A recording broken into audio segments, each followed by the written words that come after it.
سلام به همگی، مریم حبیبی هستم. به کانال آشپزی من خیلی خوش اومدید. آموزش امروز آموزش حلوا نخودچیه که خیلی خوشمزه است. درست کردنش خیلی آسونه ولی در عین حال بسیار شیک و مجلسیه. پیشنهاد میکنم برای یک بار هم که شده حتما این حلوای خیلی خوشمزه رو امتحان کنید.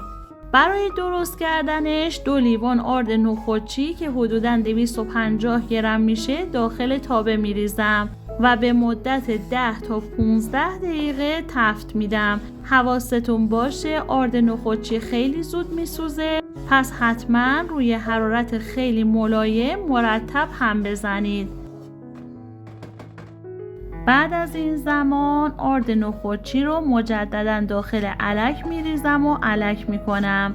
برای این حلوا آرد نخودچی نباید تغییر رنگ بده، پس همون 10 تا 15 دقیقه تفت دادن کافی هستش.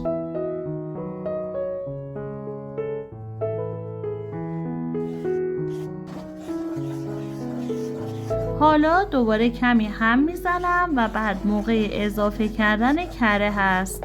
140 گرم کره اضافه میکنم، خوب هم میزنم تا کاملا مخلوط شه. اگر بعد از اضافه کردن کره دیدید حلواتون کمی سفته، میتونید از یه مقدار روغن هم استفاده کنید و اگر دیدید حلواتون شله از کمی آرد نخودچی استفاده کنید. غلظت حلوا توی این مرحله باید به این اندازه باشه. حالا نصف لیوان پودر قند الک شده اضافه میکنم و خوب مخلوط میکنم و همینطور 1 قاشق چایخوری هل میریزم برای اینکه حلوا رو خیلی خوش عطر و طعم میکنه.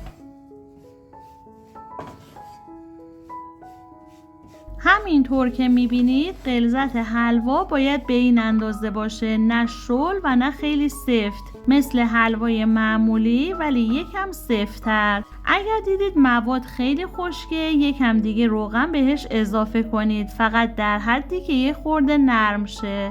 همین که پودر قند و هل مخلوط بشه کافیه. حرارت رو خاموش میکنم و تابه رو از روی حرارت برمیدارم. من برای اینکه میخوام حلوای نخودچیم 2 رنگ بشه حلوا رو به 2 قسمت تقسیم میکنم و به یک قسمت 1 قاشق غذاخوری پودر کاکائو اضافه میکنم.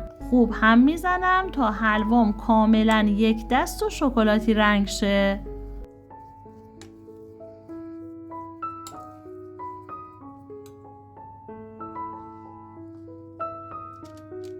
حالا قسمت ساده حلوا رو داخل ظرفی که کاغذ روغنی قرار دادم میریزم و خوب با قاشق پخش میکنم تا ضخامت حلوا در همه جا به یک اندازه باشه و با پشت قاشق به این صورت سطح روی حلوا رو کاملا صاف میکنم.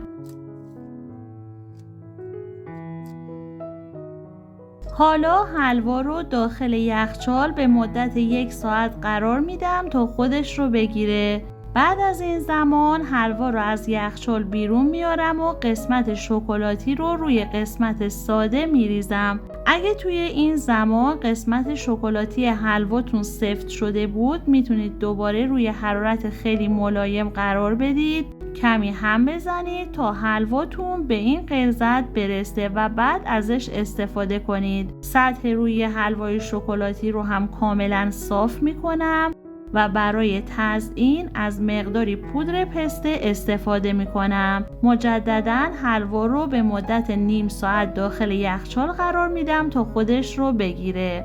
خوشحال میشم تو کامنت ها برام بنویسید از کدوم شهر یا کشور ویدیوهای من رو تماشا میکنید. خیلی برام جالبه که بدونم. بعد از نیم ساعت حلوا رو از یخچال بیرون میارم و از کاغذ روغنی جداش میکنم.